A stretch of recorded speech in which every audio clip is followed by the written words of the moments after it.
Doesn't this look like Titanfall? Seriously, like this guy looks like a Titanfall Titan. But it's not. This is the God of War 86-2 action figure that JoyToy sent out to me. This is a 1/25th scale figure, so the two figures in there, the robot is going to be much larger, and it'll probably scale well with some of the things that I have around in the old toy room here. But the little guy, he kind of reminds me of a Mask figure.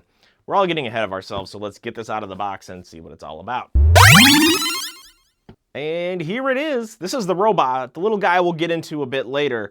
But there is some assembly required with this thing. So when you pull out the trays, there are areas that you're going to need to put together. So things like these rockets, the little greeblies, the kibble, whatever you want to call them, they do need to be put on this figure before it is essentially complete. But when it is complete, oh boy, this is a fantastic looking action figure.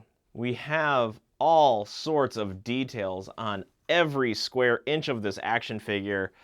It's super impressive what's going on here. Of course, there's a lot to dive in with this figure, but because we did see the robot, he is the most obvious guy. I want to get the little action figure that sits inside the cockpit so we can just see the whole setup together. And there he is. He is, again, very highly detailed. This is about the size, I would assume, of like a Mask figure. It's been a while since I've held a Mask figure, but I want to say that this roughly the same size. A lot of articulation here as well. He's got double jointed knees for a tiny 1/25th scale figure. And not only that, but he has like wrist joints that are on balls. And he not only has this giant rifle, I guess giant compared to him. And you can see right there, he's got a holster which has a pistol, which yes, it does come out. And you can put that in his other hand.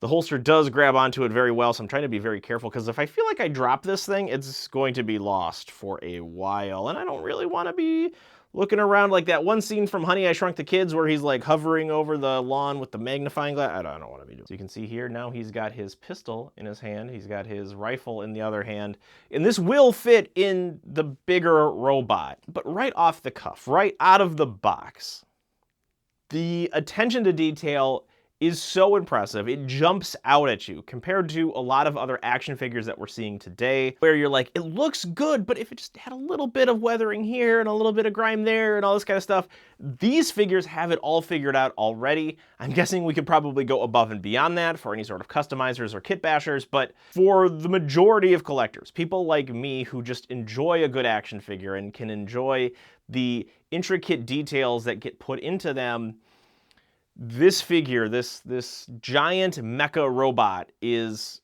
incredibly just presents well. Presenting well is good and all, but that is just a piece of what an action figure is capable of. The thing that we're going to be looking for now is the articulation, and there are plenty of joints in this figure to move around. I think I'm going to stick most closely to this robot because this, for all intents and purposes, this is the hero of the box.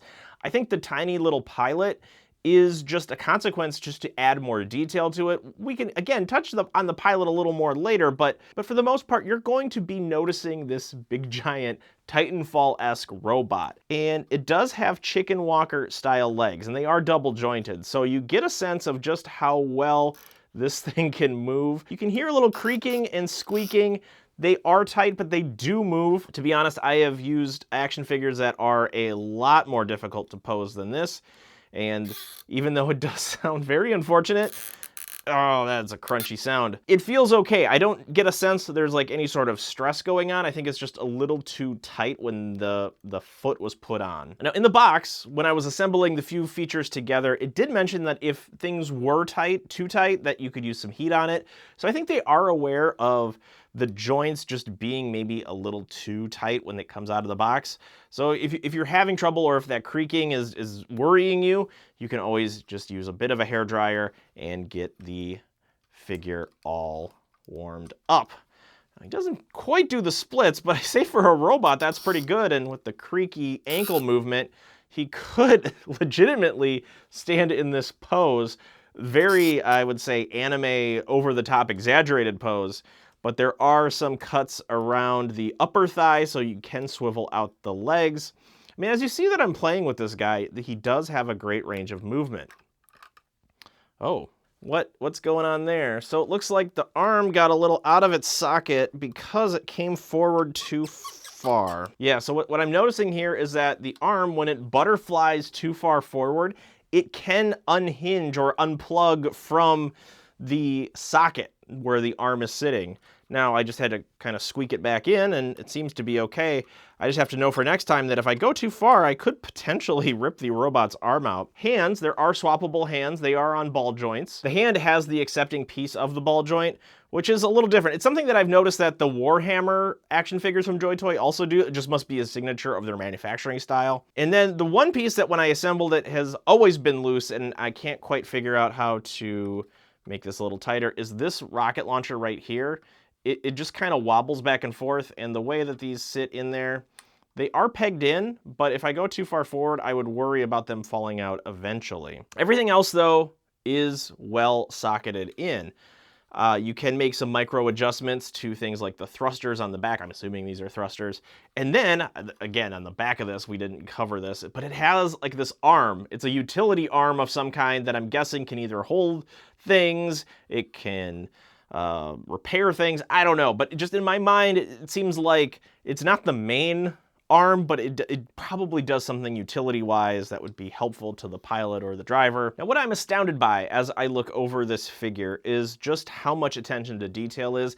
It does remind me of another company of sorts. It reminds me of the YOLO Park Transformer stuff, Rise of the Beasts, or any of the Bayformers stuff, because there's just a lot of intricate details, a lot of pistons and things like that, as well as the detailing. The weathering on this is very reminiscent of what YOLO Park is doing as well. So I think like it's really interesting to see these manufacturers coming to us from China, their take on action figures, because I feel like there's a lot more intricate detail in these than some of the counterparts coming out from a lot of the larger companies here based in the United States. What does come with that, though, is a more expensive price point.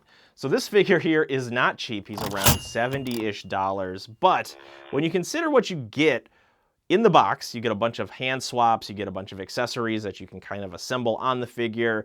You have all of the paint applications, the detailing, and all of this little greebling, the kibble, again, whatever you want to call it. I call it greebling. Just shows that there is a higher attention to detail. This is a more premium collector's product. And again, we still really haven't even touched the tiny little pilot that goes with it. But back to our pilot, he is a well-articulated figure as well.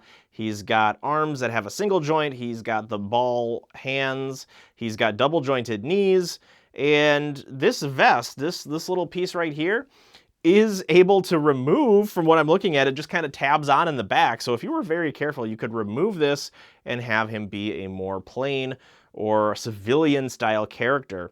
Same goes with the what are these? The shoulder guards. They're not necessarily pauldrons, but they're just like shoulder armor. Because this is our driver, I want to put him in here and just see how this all looks together. Open up the hatch here. We can open up the hatch here, and you can see just how that pilot would fit in there. I'm going to try to get him in the most natural seated position, because I think I'm going to have to kind of hook him into this. There isn't a whole lot of room on how this kind of operates. So I twisted him to the side a little bit, and he's already mostly seated. I'm having a little bit of difficulty getting him in there, but I think just with a little convincing. All right, so this is getting to be a little difficult. He's actually kind of a little bit stuck. Let's see if I can't fish him out from the top here. Okay, yeah, there we go. This might be a multiple step process. Oh my, that is not going well. All right, I think I'm gonna have to cut it here, and then I will tell you how I eventually do this. So I was finally able to get him in there, and just so you can see that I did actually get him in there, there he is. The biggest issue that I had with him was the shoulders. Because of the way that the armor is situated, his arms do flare out a little much for the space required for him to properly pilot this thing.